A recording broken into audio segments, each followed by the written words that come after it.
E. E is empowerment. Empowerment.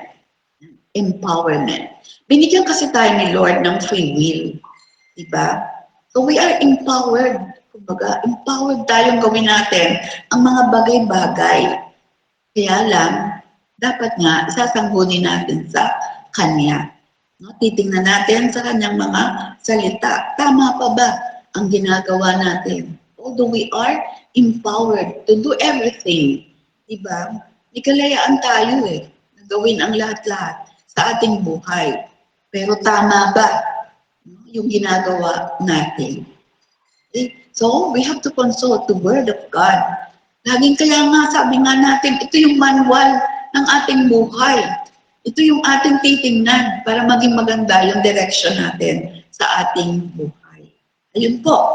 So, yun po yung ibig sabihin ng hope. H is harmony, O is obedience, P is peace, and B is empowerment. And, ano po?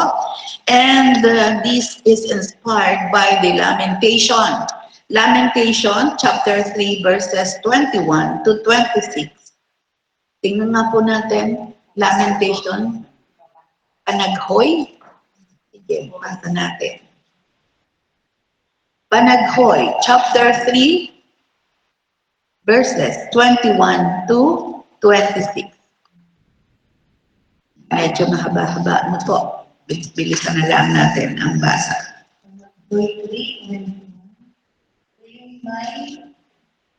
Bumalik ang aking pag-asa kapag naalaala mo. Hanggang kailan po? 26.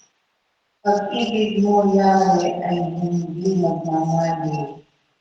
Ang habagan mo'y walang kapantay. Ito ay laging sariwa bawat umaga. Nakatasan mo'y nakapatatilan. Si Yahweh ay aking, sa kanya ako natutulungan. Si Yahweh ay mabuti sa mga nananalig at umakasa sa kanya. Kaya't pinakamailang ang buong siyagang umasa sa ating kabigasan. Si Yahweh ang may dala. Diba nakaka-inspired, no? Nakaka-inspired. Laging sariwa, diba? Nakaka-inspired yung mga sinabi diyan. Okay? At ang tanong daw, how big is God in your heart and in the hearts of your people? How big is God in your heart and in the hearts of your people? Gaano daw kalaki no, ang ating Diyos sa ating puso at sa puso ng mga tao. Diba, lagi natin sinasabi, we have a big God. Diba, maliit lang. Kumbaga, isang tuldok lamang yung mga challenge, yung mga problema natin sa buhay. Pero ang Diyos natin, no, napakalaki, napakalawak. Hindi nga masukat, diba? Hindi masukat ang kanyang pag-ibig. Sabi pa dito, tingnan natin yung Acts, mga gawa. Mga gawa, chapter 2, verse 1.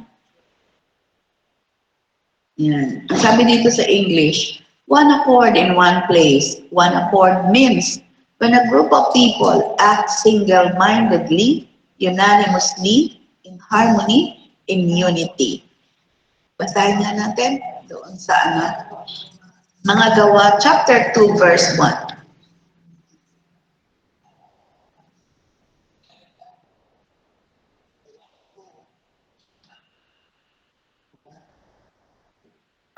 Nagkakatipon silang lahat sa isang lugar nang sumapit ang araw ng Pentecostes. Walang ano-ano'y may ingay na nagmula sa langit katulad ng upo ng malakas na hangin. At napuno nito ang bahay na naroroon ng ilan. So, makikita natin dito, nagkakaisa, no? Unanimous. Nagkakaisa. Kumbaga, di ba, pag nagja-judge, sabi, ay, unanimous ang decision. Di ba? So, ibig sabihin, nagkakaisa-isa ang magkakapatid. Yun nga, in harmony. No? Single-mindedly. Nagkakaisa-isa ang mga isip. Sabihan, bakit naisip ko to? Pero ako naisip ko din. Diba? Sabi natin, ay, nasa sa isang espiritu tayo. Kaya pare-pareho yung nasa isip natin. No? So, yun po. Kapag tayo nasa ating Panginoon, ang mga kaisipan natin ay nagkakaisa. No? Single-mindedly, unanimously, and in harmony, in unity. Sabi din dito, our mind is for natural thinking. Maganda to eh. Our mind is for natural thinking, while the heart can understand beyond the natural. Yan, no? Natural thinking. Diba? Yung isip natin, talagang ginagamit lang natin isip. Kaya nga ang sabi pang mag-aasawa daw ay, yung isip, ang gamitin mo, hindi ang puso. Dahil iba yung puso natin, diba? Ang puso, marunong maawa. Ang isip, hindi. Diba? Pag isip lang, dapat ganito eh, dapat ganito, dapat ganito. Yun yung isip. Pero yung puso, hindi. Diba? Yung puso, nababagabag. Sabi nga, while the heart can understand beyond the natural. Kasi yung isip natin hanggang doon lang. Pero yung puso natin, yung kaibuturan ng ating puso, yung nararamdaman natin, mas higit doon sa ating kaisipan. Diba? Kaya nga, pagdating ng araw, sinabi na ng isip na hindi yan dapat. No? Yan ang dapat mong ibigin, hindi lang dapat mong mahalin. Pero nangibabaw pa rin ang puso. Dahil nga, beyond the natural. No? Na-overcome ng puso ang isip. Kaya anong dapat gawin sa puso? Dapat sa puso ay busugin ng mga salita ng Diyos. Di po ba? Dahil kung busog sa salita ng Diyos ang puso, no?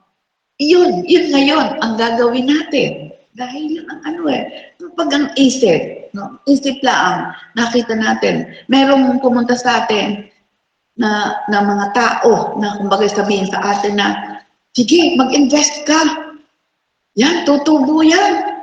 Naku, nung una, sige, lumaki, tubo agad, no? Yung pangalawa siya, sasama ko na rin ang akin ni tubo. Tapos lumaki. At di lumaki ulit. Hanggang sa halos lahat ng pera mo, ibinigay mo ng lahat doon. After all, nawala na. Nawalang lahat. Okay. So, talagang nga po, mahirapan na po. Ayan. So, doon sa 1 Corinthians, unang Corinto, chapter 2, verse 14. 1 Corinthians, chapter 2, verse 14, sabi dito kasi sa English, the natural person does not accept the things of the Spirit of God, for they are folly to him, and he is not able to understand them because they are spiritually discerned. Basahin natin sa Tagalog.